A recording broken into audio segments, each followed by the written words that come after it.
أعزائي المشاهدين، أهلا وسهلا ومرحبا فيكم على قناة المحطات العالمية. أعزائي المشاهدين، اليوم حبينا ننزل على الشارع حتى نعرف آراء المشاهدين والمواطنين عن القرارات اللي صدرت عن مديرية المديريات ومدير المدراء. تفضل معي عزيزي المشاهد، تفضل معي لنشوف آراء المواطنين في هذا الشارع الفاضي. مرحبا عزيزي المواطن، يعطيك العافية. خليك معنا. سؤال واحد، الله يوفقك عزيزي المواطن، بس بدنا نسألك عن رأيك بقرارات اللي صدرت عن مديرية المديريات ومدير المدراء. بدك رأيي بقرار مدير المديريات؟ أيوة. أوه، يا له من سؤال جميل. إنها قرارات صائبة وجميلة جدا جدا، وأريد أن أقول بأنه لن يكون هناك قرارات أجمل منها على الإطلاق. على الإطلاق.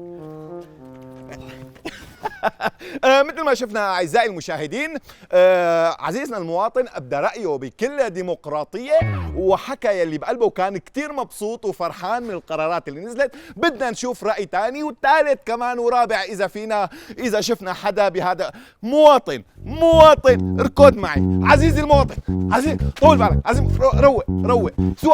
سؤال واحد عزيزي المواطن، بدنا نسألك بس عن القرارات يلي صدرت عن مديرية المدراء ومدير المدراء. لو سمحت أعطينا رأيك بهي القرارات. قرارات مدير المدراء بالطبع قرارات صائبة، والدليل هو السعادة الظاهرة علي كمواطن. رائحتي جميلة وعطرة، شعري تفوح منه رائحة زكية. قرارات جميلة لمصلحة المواطن. إلى اللقاء إخوتي. مثل ما شفنا أعزائي المشاهدين، المواطن كان كتير مبسوط وكان عم يقول شوفوا الثياب تبعي وشوفوا طاقتي وشوفوا شعراتي. أعزائي المشاهدين، هلأ بدنا نبحث كمان عن مواطنين جدد. خلوكن معي واركدوا.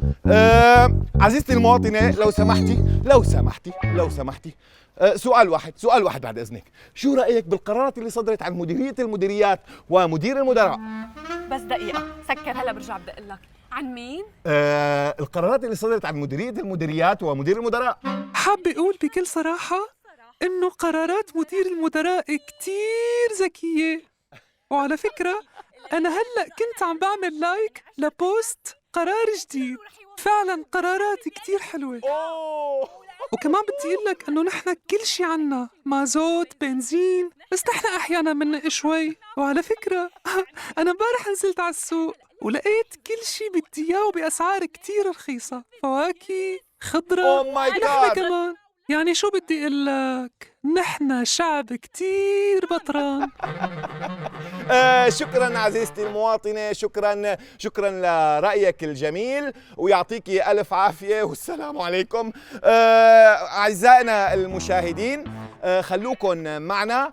نحن هلأ شفنا آراء المواطنين وكانت الفرحة عارمة جدا، والسماء زرقاء صافية والغيوم بيضاء والأرانب تجري والأطفال تلعب. أعزائي المشاهدين، خلوكن معنا بحلقة جديدة لنحكي عن موضوع جديد، والسلام عليكم ورحمة الله وبركاته.